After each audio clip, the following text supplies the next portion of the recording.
flowers bloom in spring. Tell me who gives the air that you breathe. Ooh. Everything that you need, he will provide. So you may as well come on and give him a try. 'Cause he's awesome. Ooh, he's awesome. He's awesome. What would I do without him? Couldn't even do without him. I won't be without him. He's awesome. Greetings, everyone. Welcome to ZMR Ministries. I'm Pastor Z, and thank you for joining me for another episode of Entrepreneur-What. Now, y'all know on every Tuesday we highlight a new entrepreneur every Tuesday of the month, and then we spotlight them or put the highlight on them for the entire month, just so we can learn about their company, their business, what it is that they do, how long they've been doing it, and how they can help you get your company launched, or if you already are an entrepreneur, give you some wisdom nuggets on how to maintain it. Listen, today's guest is a good friend of mine. He's also family. Y'all help me welcome Pastor Darrell Nelson, my uncle. How you doing? How you doing, niece? I'm doing wonderful. Thank you for joining me. Obviously, I'm glad you're here. Now, let's talk about your company. What's the name of your company? Well, the name of my company right now is Nelson Tax Group Limited Liability Company. Okay. So what is it that you do?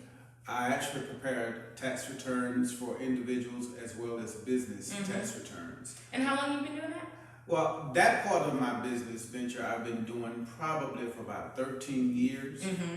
Prior to that, I started my own company called Diversified Business Connections, where I actually were writing business plans and doing grant writing for nonprofit organizations and for people wanting to start up their business, doing a lot of education for people who was inspired to be business owners. Right. So give me a little bit about your background. I mean, I know your background, but people out here don't. And they hear you saying you're a tax preparer, but you know, nowadays everybody do taxes. My mama do taxes, my cousin do taxes. So what's your background in finance and what led you up to starting your own tax company? Well, I have to admit, because honestly, financing and accounting was never my forte. It was never something that I wanted to do. Actually, I graduated from high school for health professions, and I was inspired to be a neurosurgeon.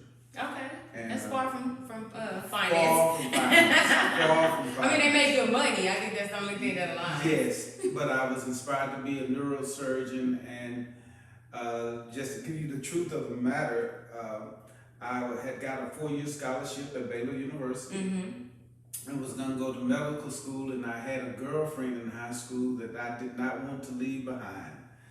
So I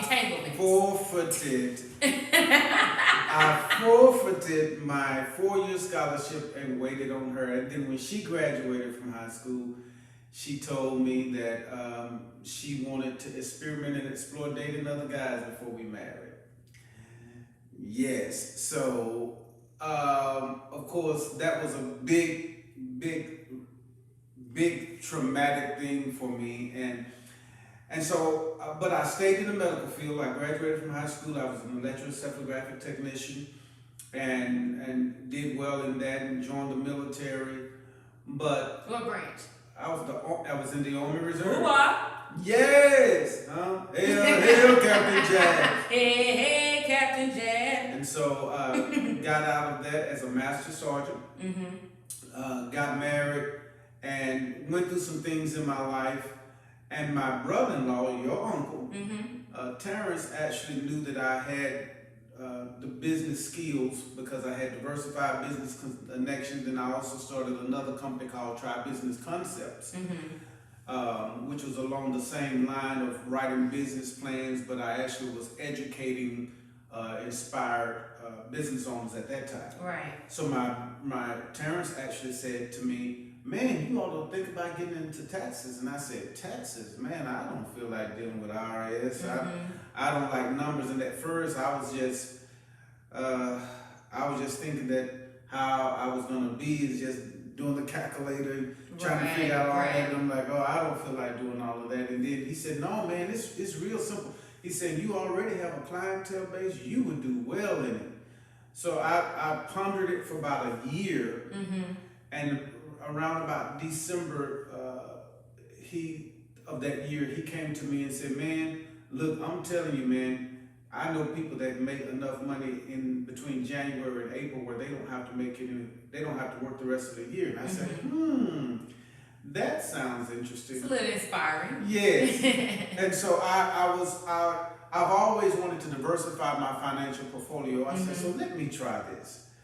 And so I tried it, and that first year that I started doing taxes, I actually excelled everybody in the office except for Terrence. Terrence was number one, and I was number two. Okay. And and from there it just went on. I actually started my own company about 5 years ago. Nelson Tax Group, branched out on my own, and it has been a good journey. Right. It has been a good journey. So listening to you, entrepreneurship has always been in your blood. Yes. Is that something that you saw growing up? Is it a part of your rearing and upbringing? No, it wasn't. As a matter of fact, I am the product of a single family home. My mother and my grandmother raised me. My mother graduated from high school, but that was it. And never had anyone around me, but I did have pastors and other mentors around me who I saw them be successful. Right.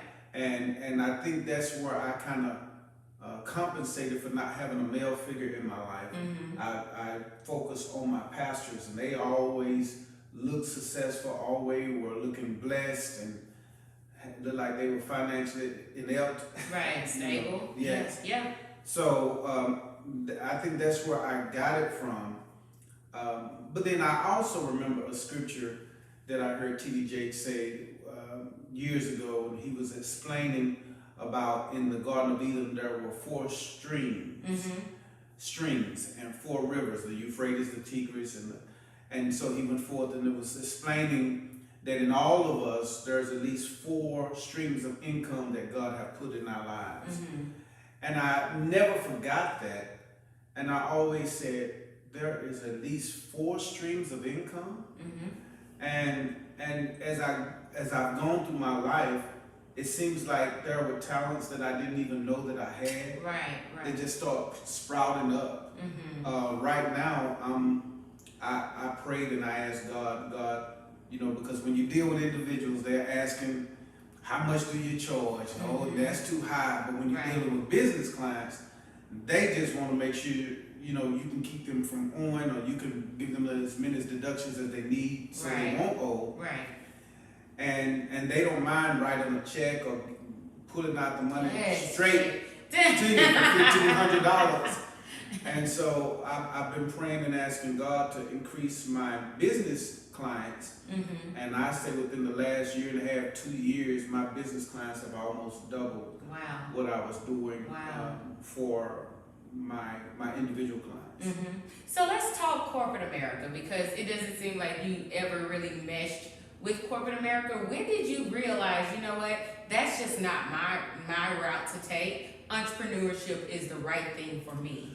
Well, Pastor Z, I can honestly say it's not that I never meshed with corporate America, because you and I know, being in the military, you know how to follow leadership, and then you know how to lead. Right. And so that's how I was in corporate America. Actually, I did do corporate America for a few years. I was in telemarketing. I also became a Humana insurance agent.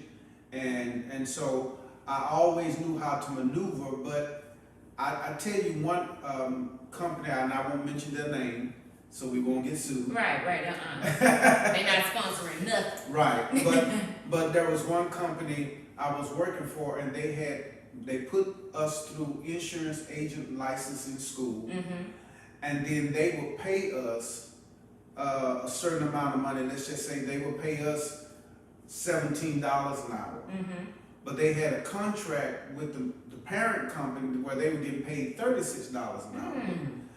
And that just didn't sound right to me. Right. I started saying, I don't know if I want someone making money off of me. I could be getting paid at $36. Let's get the middleman. Yes. Right. And so I think from that point, I began to be inspired just do it on my own. I know my value, I know my worth, and I'm not going to allow anyone, for the lack of a word, to pimp me. Now, come on. I'm sure some of y'all been pimped. I should have known not to say that. But yes, that's what inspired me. So you know what? I always ask people who, when I'm talking about entrepreneurs, what was the aha moment? So you made the decision to say, you know what, I'm not going to be pimped. I'm going to go and work for myself. What was the first step you took after that? Well, the aha moment was when I actually were able to get clients. When I was able to articulate my services. Now, how did you do that? Because I know how you flow, right? And I know how you get out there, and I know how he markets. But someone out there, maybe saying, tell me in detail how you marketed yourself, how you went about getting clients, and how you built that up. Explain to them that process. Well, what I did, and you'll learn this about me a lot.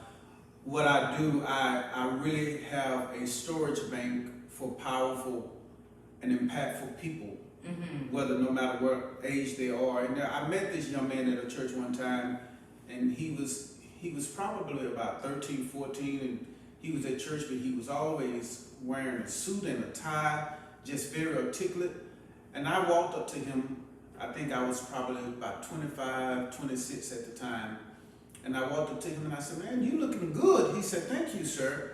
I said, what are you wanting to do when you grow up? He was about 12 or 13. He says, well, I'm going to have my own business, talking very articulately. I said, okay, you're going to have your own business? He said, yes. He says, when I grow up, I'm going to meet the needs of people. That's business 101, meeting the needs of people. And that statement just hit me so hard. Right. Business is meeting the needs of people. Whenever there is a need, you will always be in business if you can fulfill the needs of people. You know what? Let me interject for a second because it reminds me of something that I listened to Michael Murdoch say.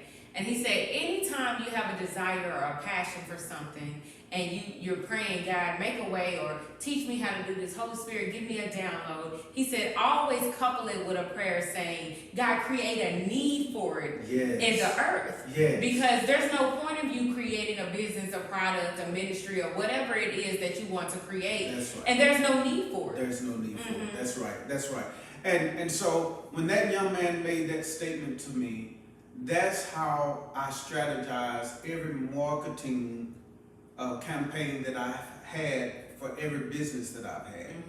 I make sure I communicate what I know they need, and I'm the answer for that need. So do you do flyers? Did you do cold calling? Did you go door to door, ads in a newspaper? What was that about? It was about the time. When I first started my business, I did pass out business cards and flyers.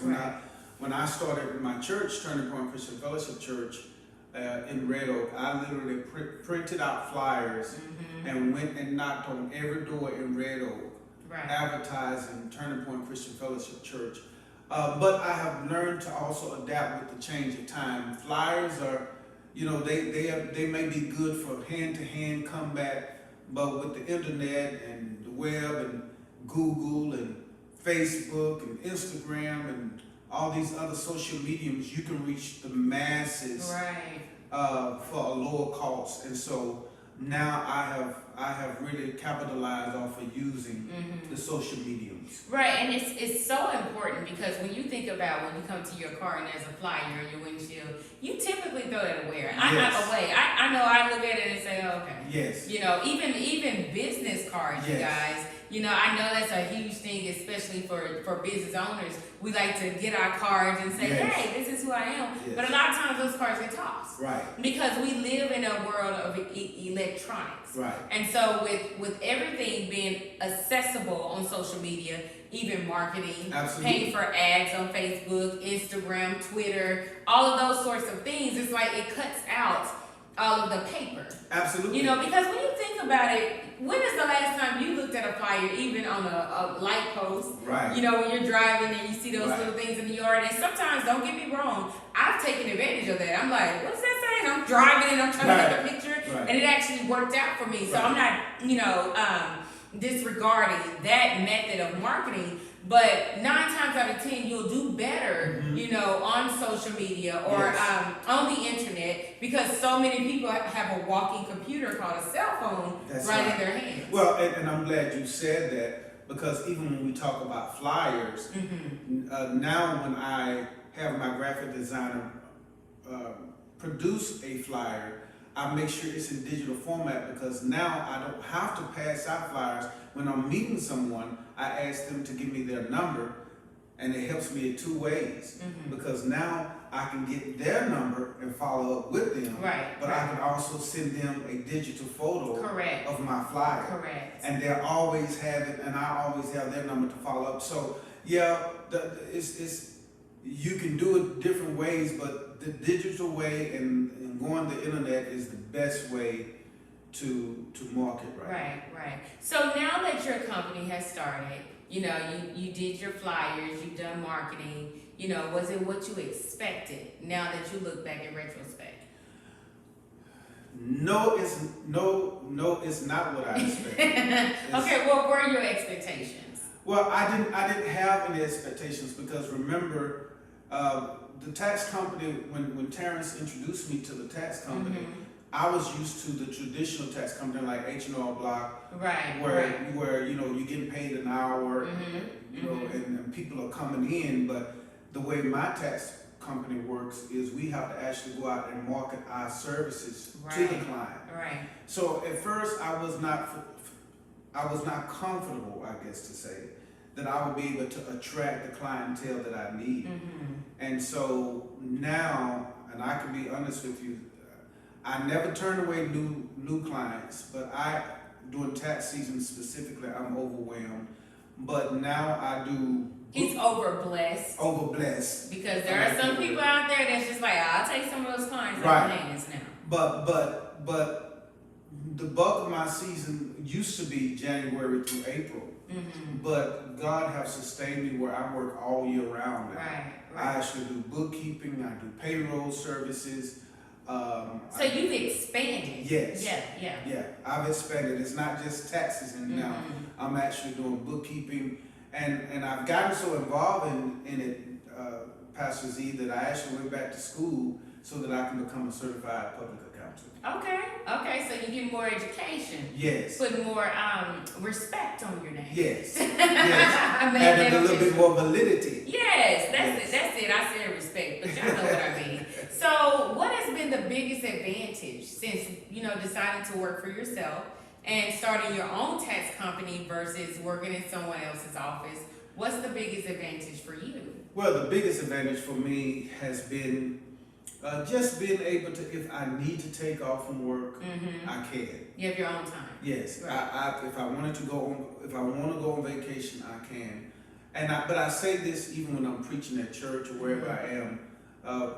Being a business owner, being your own boss, there is a level of freedom that you have. And flexibility. I mean, that's what it is. Right. But for every level of freedom, there has to be a greater level of discipline. Yes. And so you can't, just because you're working for yourself, you can stay at home 2 or 3 days, 4 days or a week, but you know when you get up to go to work, you're going to have to hustle. Right. Because bills is still coming. Absolutely. But the pleasure of it is you're hustling for yourself. Correct. And not someone else.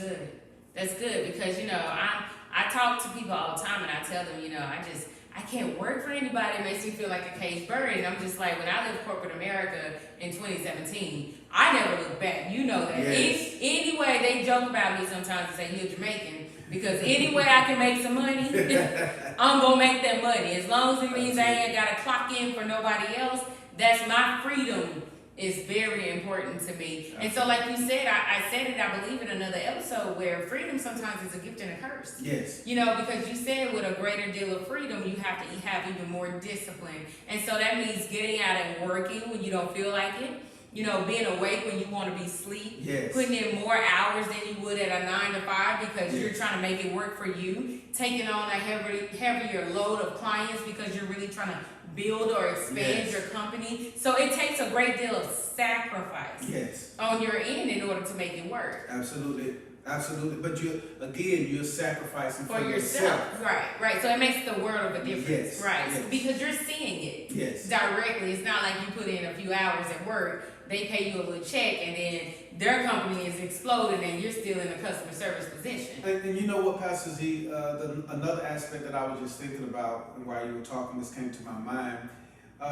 Being your own boss also increases your self-esteem. How so? That's good. Let's talk about that, y'all. It increases your self-esteem because now you become aware of your self-worth. You become aware of, I am worth something because people need my services. And I won't tolerate anything less. Right. You get chance to put the price of your services, and instead of someone saying, okay, I'm going to pay you this, but then I'm going to make this much money off of you. Right. So yes, it increases your self-esteem because it makes you aware of your self-worth. You know what's interesting is, we talk about pricing. And what I see in a lot of companies is sometimes, especially new business owners, they alter their prices because they feel like, I want to be able to reach everybody. I'm trying to build, I want my name out there. And I remember I talked to a business owner, this was a few years ago, and they were just starting out. And someone was like, well, it's not going to grow because your prices are too high. And he said, I know the value of my product. Yes. And for every person that says, oh, that's too much, somebody else is saying, that's all you charge? Right. You get what I'm saying? Right. So it's like, once you determine your worth, and you know the value of what you're selling, or, the value of your work, because every tax person is not the same. That's right. Some people do your taxes, you get audited. That's Some people do your taxes, IRS is knocking on your door. Right. You may get arrested. Just all kinds of things. It's the wrong paperwork. You submitted the wrong thing. Now you owe, and all these other things that could happen. Right. And so it's like, like he said, he's evolving. He's going back to school so he can separate himself from all the other just tax preparers. Right. You know what I mean? And I think it's great for you to know and understand your worth and your value, so you won't feel, intimidated when you see some other company doing the same thing you're doing, but they're charging less.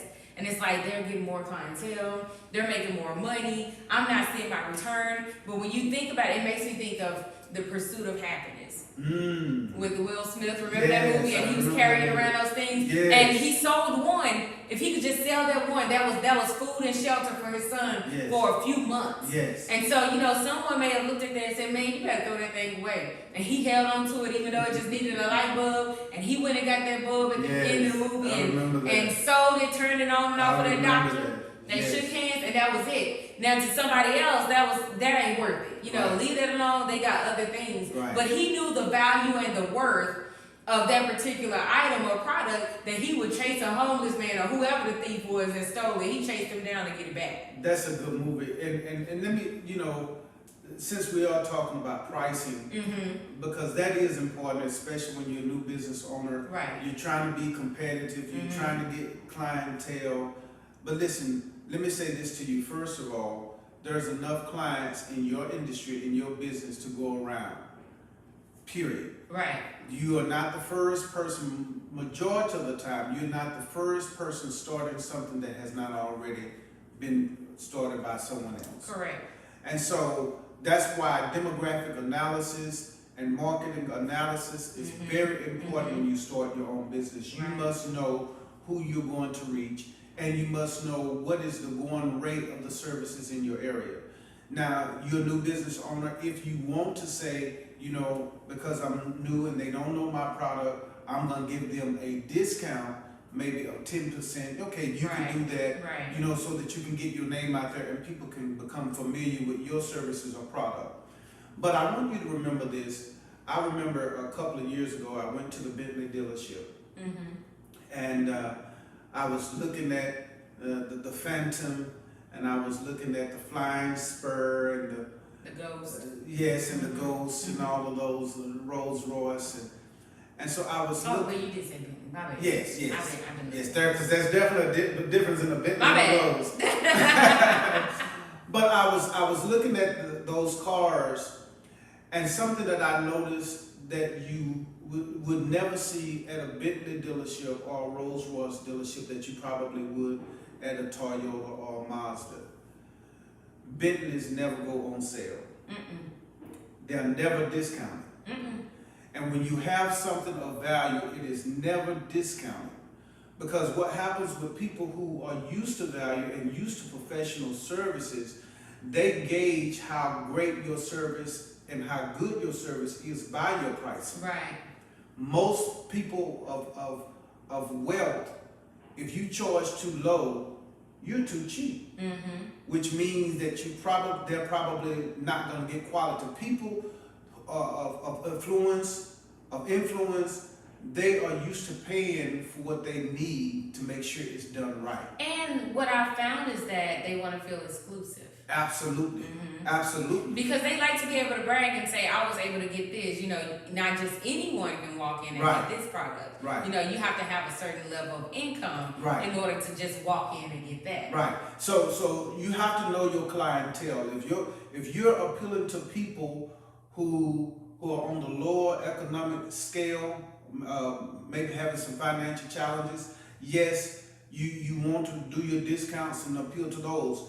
But for people that, if you really want to make your money work smarter and not harder for you, you want to appeal to people who are used to quality and don't mind paying for good quality work. You know, when people see your value, it makes me think about what you're saying about the Rolls Royces, the Bentleys, you know, Aston Martin, cars, you know, just luxury.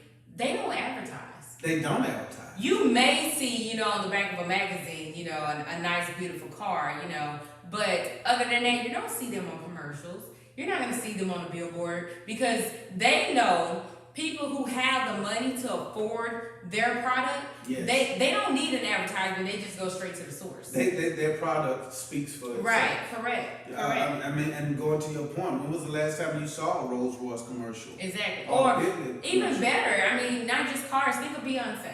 Yes. When's the last time Beyonce marketed dropping an album? She just drops them now because she knows they gonna buy it. You know what I'm saying? And it's like people are always on the edge of their seat waiting to see what surprise that she have coming down. And it's like she's mastered that. Right. She understands the value of her work. Right. And she knows when I drop it, whether I announce it or not, y'all gonna go get it. Now, Pastor Z is not to my audience that's listening. No, I'm not saying don't market. That's no. Not when you start out. You want to market. Because if they don't know you have it, they're not going to come and buy it. That is so true. That is so true. But once you establish the quality of your services or product, people will start telling everybody about your services. Right. As a matter of fact, that's how my business expanded because your best marketing tool is word of mouth. Right. People start telling their friends about what you do, and girl, I got this tax man, and I got this person that does this, and so before you know it, everybody is coming to you from a referral of a friend, and you may not even know at least 85% or 90% of your new clients, but that's because their friends told them about you. And you know what? Another part, and we talk about this all the time, is operating in a spirit of excellence. Absolutely. Because you have people that have great product. Their business is amazing. But when you see the customer service, the packaging, you know, the front menu, whatever it is, you say, I'd rather go over here to Joe Schmo. Absolutely. You know, because their customer service is amazing. You know, their product is not as good as yours, but it was packaged nicely. Yes. It made it feel like it was luxury. Yes. You know, and so when you think about operating in the spirit of excellence, can you explain what that is to our new business owners or even the entrepreneurs that are operating right now? Absolutely, because when we talk about the spirit of excellence, what we're really saying is your product is an extension of who you are. Correct. Yep. And so however way you feel about yourself and your product, that's what you should advertise. And you want that image to be seen. So prime example, you can have a nice can of, we'll just talk about food right now. You can have a nice can of bush beans that's not bent, and the package is looking nice, and those beans are looking hot and steamy on the package. But then you can have that same can of bush beans that's bent up, or the label is off of it, tore off of it. Which one are you likely to buy? Right. You're going to buy the one that looks undamaged, right, that look fresh. And so whatever you're selling, whatever services or product you're presenting to the public, you must make it appealing. You must make it appealing. And so every detail, if we were to look at the books of a lot of these major companies, you would see that they spend a lot of money on marketing and advertising to appeal to the eye, or appeal to the taste bud. I'll never forget that Coca-Cola commercial where when they're pouring the Coke and they got it sizzling, and the ice is building up, and it looks so good, and you automatically thirsty. You automatically thirsty. You want to go get a Coke. Right. But they spend money to make sure that it's appealing to the eyes and to the taste bud. And so whatever product you're doing, you want it to be appealing. Don't just throw it together. You know, even for those of you who may be doing soul food out of your house. Right, your back door. Yeah, out of your back door. Don't put it in a container and all the vegetables and the food and everything is running together and it's looking all greasy and nasty. No, but package that thing where it looks like you took care and given them a quality product. Right. And so that's important, yes. The spirit of excellence, my niece know me. If I can't do it right, I'm not going to do it at all. And he doesn't associate with people who don't operate in the spirit of excellence. So that lets you know him sitting right here. Right. not being, boastful or anything. But when you recognize your worth, you attach yourself to people who has equal or greater value. That is so good. And that can open up a whole nother show about who you attach yourself. And I would take it a step further, who you connect yourself with. Right. Because here's a quick Bible study. When you talk about attachment and connections, attachments are people who suck everything out of you. They suck your joy, your money, your peace, all that. But when you talk about connections, those are people who feed off you, you feed off of them, and you both grow. Right. So as you're going through your business venture, you want to look for those divine connections so that you can become all that you need to be as an entrepreneur. Right. If don't associate yourself with people per se who just kind of throw stuff together, because then you will be associated or you will be remembered as someone that also just come. My grandmother used to say it like this: association brings about assimilation. Yeah, that's what it says. Yeah. So that's what my grandmother used to say. Or like spirits attract. Yes. If you want to take it to the word, it's the same thing. Yes. But my thing is, don't be afraid or intimidated to connect yourself to someone who's already where you want to be. Absolutely. And I say don't be intimidated because you talk to a lot of people and they say, I'm not trying to be like them. I'm not trying to have my company. I don't want to repeat. I don't want to replica. I'm trying to build something else. But you know what? It's the old notion of saying, eat the meat and throw away the bone.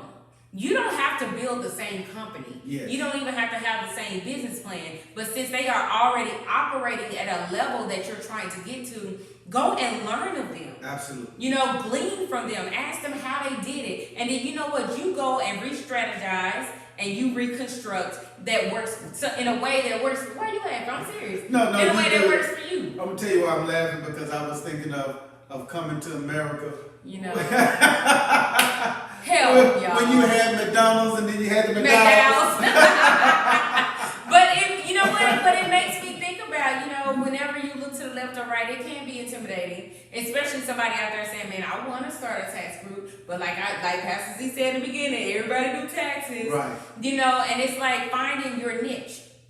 What separates you? It may be that you operate in the spirit of excellence. It may be, you know what, they called me personally. Absolutely. I got a warm welcome. When I walked in the tax office, it wasn't just a storefront with 7 desks. Absolutely. It was a suite, and somebody, you know, welcomed me, and they escorted me to the door, and it was just like, oh man, this is nice, this is peaceful. I feel so, you know, just engaged with my tax preparer, and all this, it just makes a difference. Yes. It makes a difference. You know, while you were talking, my mind was going back, because actually in the office where Terrence and I worked, there was another young man that worked in the office, and he also branched out into his own office. But when he branched out to his office, he had more of a urban feel to his tax office. And so everything was about him. He had, you know, the beautiful, voluptuous women walking in the tax office, and he had his suit and tie on, you know, and he had his little hip-hop music going in the back. And, you know, he was pointing, had all rings on his finger, you know, and all that, and just looking all dapper. And when I saw that, I said, that's not the image that I wanted. And sometimes... And not that anything is wrong with that. Right. Let me say, because he's appealing to a certain audience. He's appealing to a certain audience. But that's not the audience that I wanted. And neither did I want to promote myself. I wanted to promote my company. Right. And so what happened was, sometimes separating yourself, you can sell the same product, but deliver a different message. So I had Nelson Tax Group, and when I started my company, I came up with the slogan, the professionals people can trust. Because it was right at that time where Pookie and them were doing everybody's taxes out of their back trunk. No, just kidding. I don't know who you're talking about. Out of their back trunk, and meet me up under a tent on a parking lot somewhere, and you never can find that person again after your taxes are done. And so that's where a lot of identity thefts were coming up and stemming up. And so I wanted the people to know we were the professionals that people can trust. Right. So don't get caught up into, you know, I'm doing this, but this is everybody's doing it. How can I separate myself? Send a message that's going to resonate with your clients. Stay solid. Yes. You know, and whatever it is that you built yourself on, maintain that foundation. You know, and over time, if you see, okay, this isn't working, times are changing, my foundation was for back then, or it's a little shaky, I'm more educated now, Absolutely. I have more wisdom now, you know what, I'm going to start reformatting some things, but at the end of the day, you know why you started your company. Absolutely. And so maintaining that the solidarity of your foundation is important. Now let's talk about some challenges and rewards in being an entrepreneur, having your own company, especially being a tax. You know, I want to say a tax guy because what's the proper term? Okay, excuse me, CPA. You know, but what are the challenges and the rewards of having your own company? Well, I would say the challenges of having your own company is never forgetting the reason why you started in the first place. The reason that a lot of not tax companies, but the reason why a lot of businesses fail within the first 5 years of their existence is because they forget the reason why they started in the first place. Secondly, being ahead of your competition. Being ahead of your competition, that's why I like the game of chess, because it makes you think 2 or 3 steps ahead of your opponent. You have to study the time and see where everything is going. Part of the reason why I started appealing to my business clients is because they started just dishing out all this self-tax prep software, TurboTax, Quickens, and just different software. So I knew that individuals who didn't have a lot of extensive stuff going on with their finances would eventually revert to doing their own taxes. Right, because it's just like, why pay you? Right. So with me knowing that, then I had to put my mind in how can I reinvent myself. Right. And one segment of my clientele that having a software is not going to help them are my business clients. So you have to be able to pay attention to the trend change in your industry. And those are the challenges. And if you get stuck in doing the same thing, and this happens even in church, in church, people get stuck doing the same thing, thinking it's going to work for years and years and years to come.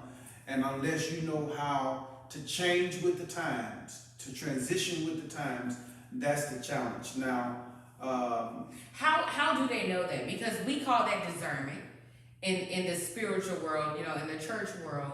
It's like we got to stay at the feet of Christ, have discernment. But we know everyone out here is not believers. There's a lot of people out here that are practical. So how do they pick up on when it's time to shift, in a different direction? Well, I believe that in every industry, there is a larger body of people that are in the same industry, and they have conferences, and they have, like in the tax industry, we have our IRS tax form every year, and I go to, and they let us know how the trends are changing, where you may not have the time to sit down and study the behaviors of your clientele. You have these type conferences or these types of associations who do that work for you. So when you get a part of an association, as a matter of fact, I am a part of the National Association of Tax Preparers. So not only do I go to the IRS tax form, but I also go to my National Association of Tax Preparers, where we learn from each other, and we say, this is what was going on last year. And it keeps you abreast. It keeps you abreast of what is changing in your industry. Right. So, where in the spiritual world it may be discernment, but in the business world, they're actually calculating by the numbers how things are changing. So that's how you can stay abreast. So let's talk Plan Bs. And this is a question I ask all of my entrepreneurs.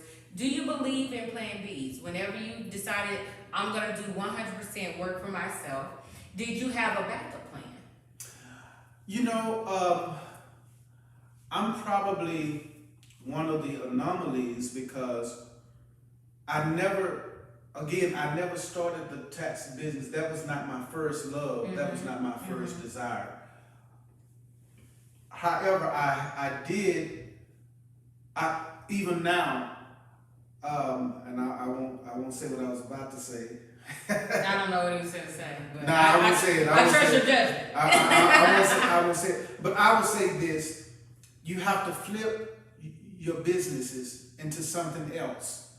Never, unless you're doing a big corporation, like you have come up with a magical recipe of macaroni, and that is going to be your thing.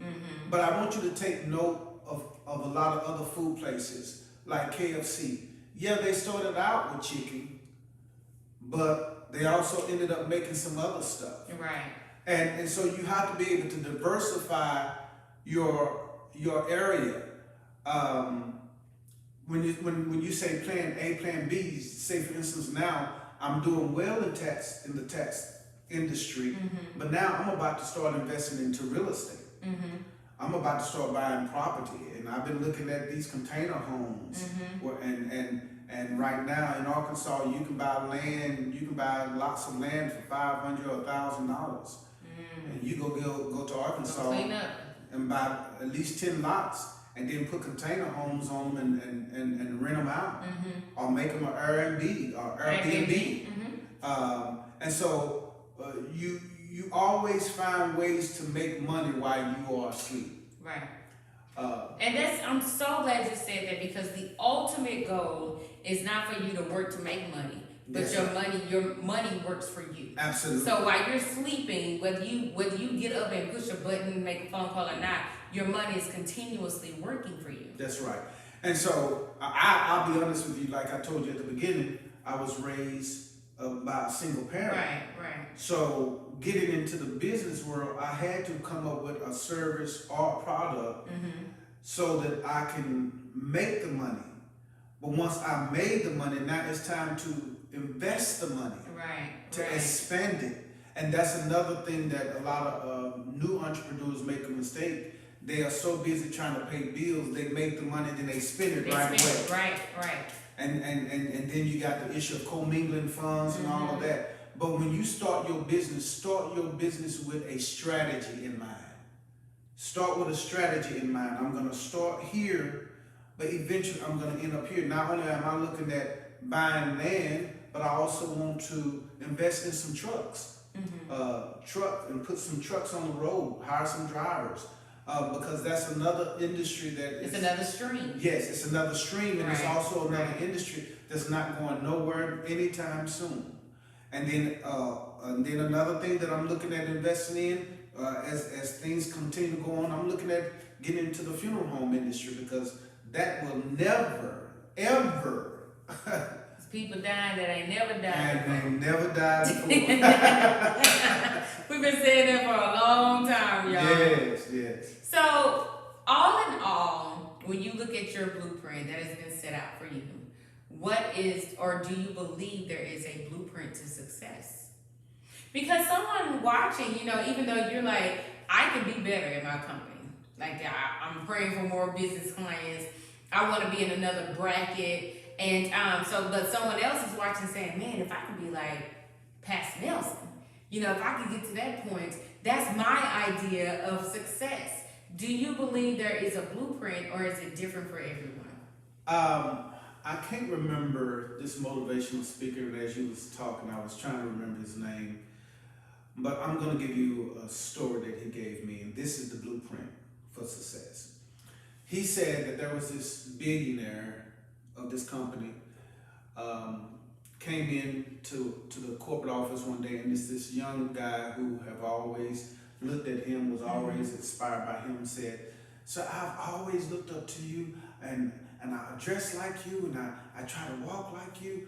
Tell me, how can I be successful?" And the billionaire said, "Oh, okay." He said, "So you want to learn how to be successful?" And he said, "Yes, sir." He said, "Well, I tell you what, I'm going to show you the secret to my success. Meet me at the beach tomorrow." And so the young man was all excited, and he said, "Oh, great. I'm going to meet him at the beach tomorrow. He's going to show me how he got his success. I wonder, did he find a treasure, or did he find something magical or something?" So the young man shows up at the beach the next day with his suit and tie on and his briefcase. The billionaire shows up with his flip-flops on and his socks, his shorts and a muscle shirt. And so the billionaire says, "Son, why did you come like that?" He said, "Well, you said show up at the beach, and I know you're a businessman, so I wanted to be in business." He said, "But we at the beach." He said, "But never mind." He said, "Do you still want to see what it took for me to be successful? Do you still want the blueprint for success?" And the young man said, "Yes, sir." And so the billionaire said, "Okay, follow me." And so the billionaire started walking out to the ocean. And the young man said, "Wait a minute, but I have on a suit." He said, "I didn't tell you to wear a suit." Right. He said, "But do you still want to learn how to be successful?" The young man said, "Yeah, I guess so." So the young man took off his socks, he took off his tie, and he kept his jacket on, because he thought he was just going to go a little bit out in the water. The billionaire kept going farther and farther out in the water, and then he got into his little raft boat. And so the young man said, "This old man crazy. I got this $700 suit on, and I'm going to mess it up." He said, "Do you still want to learn how to be successful?" The young man said, "Yes." He said, "Well, come on." And so the young man started walking out, and the water got to his waist. His suit is all messed up. And then he said, "Are you still wanting to be successful?" The young man said, "Yes." And so the billionaire kept going deeper out into the ocean.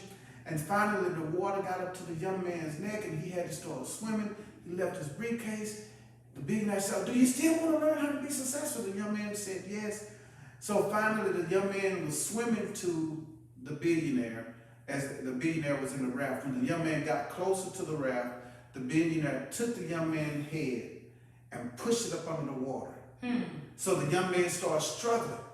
And he started saying in his mind, "Oh my God, this man is going to try to kill me. Right. He's trying to kill me." And so he started losing oxygen. And the young man starts fighting for his life. And so finally, when the billionaire realized that he was fighting and he was on his last breath, he jerked him up out of the water and threw him in the raft. Young man cussed, got out of the ocean cussing at him. "You stupid old man, you so. You almost killed me. I couldn't hardly breathe. This is not the blueprint of the success you see now." And the billionaire looked in the young man's eyes and said, "Young man, when you desire success as bad as you needed oxygen in your lungs, Wow. that's the blueprint of success." Y'all hear it? Tell them. That's a blueprint. That's a very interesting story. I was like, in my head, I was like, now where you going with this? I didn't even call him Pastor Nelson. In my head, I was like, now the run, come on. What else? But that's a great analogy, because it's like when you are building your company, it's not gonna.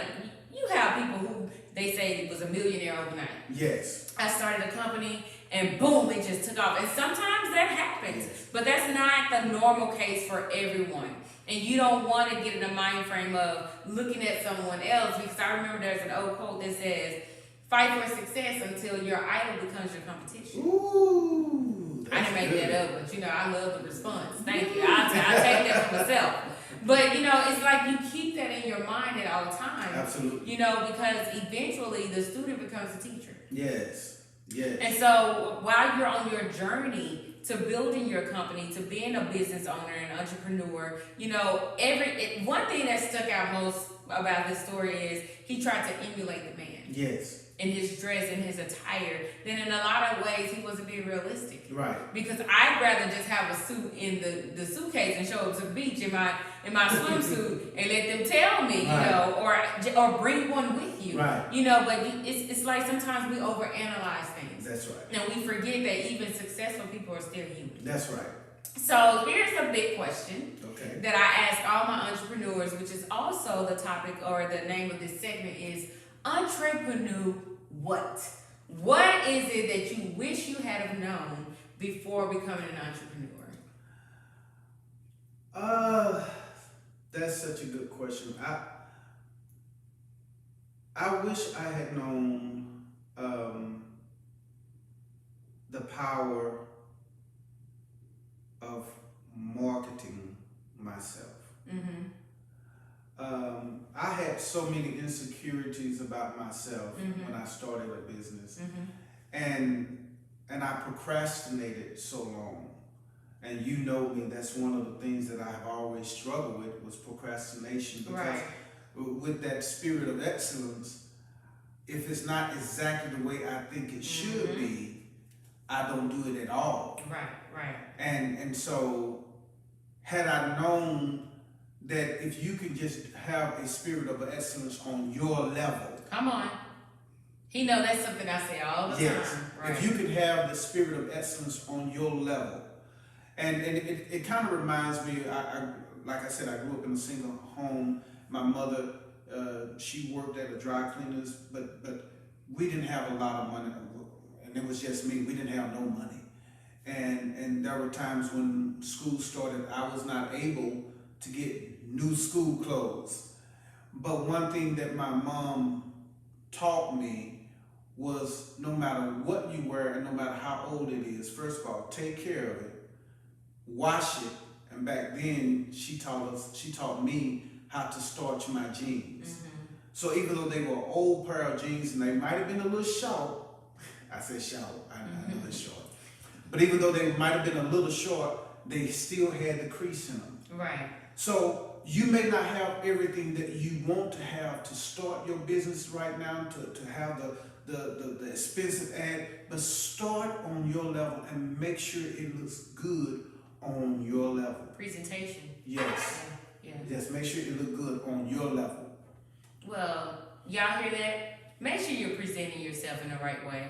Because people do watch that. I don't care if you just started your company. I'm going to look at what you're doing right now. Yes. Because I understand that things can grow. Things can get better. Yes. You can evolve. And then once you start making more money, yes. Then your finances provide more means for you to advertise on a different level. Yes. But it's like on the level you own, he knows I say it all the time, ball on your level. That's right. Be perfect on your level. And what I mean by perfect is striving constantly. He knows whenever I get ready to do something, I'm researching, I'm always looking for ways, and I'm like, this is how they do it. But I don't have money for that. So look at this do it yourself. Yes. Yes. Do it yourself thing, but I make sure that when I do it, it looks nice. Yes. On my level. And so I don't get intimidated by what I see other people doing, and I'm like, they got financial backing, Yes. they got a whole studio, Yes. they have this, but guess what? This is what I have, and it looks right, and it looks good, and eventually when God opened that door, then I'll do it on that level. But sometimes God is just trying to see, what are you going to do with what I gave you? Little becomes much, like the old folks say, when you put it in God's hand. Don't be like that one servant that had one talent and just buried it because he felt like it wasn't enough. No, you work that talent, you work your business, you work your company, whatever it is, and you do it to the best of your ability. Research, find out everything you can about it. Educate yourself a little more if you need to. Go to conferences, workshops, find out about advertising, on social media. Do all of that on your level, what you can afford, what's in your budget, and then as time goes on, God blesses faithfulness. That's right. He blesses faithfulness. So if he sees that you're faithful over a few things, then he'll do what? Bless you to be a ruler over many. That's it. So we want you to be a ruler over much. Yes. But you need to operate in excellence where you are. That's right. Okay? So like he said, his entrepreneur what? Is presentation. Presentation, how you're packaging things. Yes. Like we were saying earlier, it matters because it separates you from people who just do taxes Yes. to a CPA. Yes. You get what I'm saying? Yes. It's a little hole in the wall of feng shui, Right. of tax preparation, right? So we want to see you guys be prosperous. We want to see your companies out there where you're blowing up, you're making the money, but you're being the ideology of success that other people can learn from and glean from, okay? So, thank you, first of all. I almost forgot about it. Thank you so much for joining me, on this episode and just giving us a wealth of knowledge, giving us your process, being candid about what you had to do, the rewards, the challenges, the failures, the successes, which you're going to experience in a company. It's going to look like this. This is what success looks like. Not just the peak and you're looking good. Right. Sometimes it looks like this and then it drops and it's a whole bunch of valleys. It's ups and downs, guys. But you can do it. Keep holding on. Keep striving to be better. Listen, every Tuesday, y'all know I highlighted an entrepreneur for the month. So y'all will see a rebroadcast of this next week.